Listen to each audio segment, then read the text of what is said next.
Welcome to the Learning Pines YouTube. We hope this video helps. You start by securing a direct connection. Plug your laptop into the router with Ethernet and open a browser.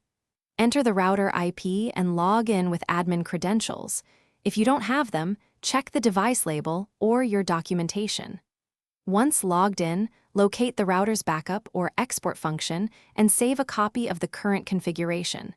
This protects you if changes break settings. Make sure to disable any VPN on your laptop, so the router interface loads locally and without interference.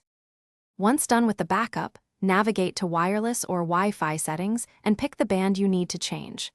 Change the encryption to WPA2 PSK or WPA3 where available, because it secures traffic.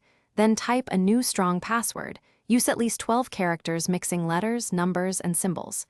If you want, change the SSID now for clarity.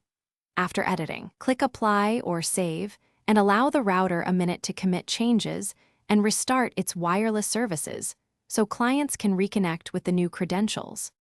After the router finishes updating, verify by forgetting the old network on a phone or laptop and reconnecting with the new password. This confirms the change worked. Make sure all critical devices, printers, EOT, cameras are updated. Use a password manager to record the new passphrase and update any team access notes.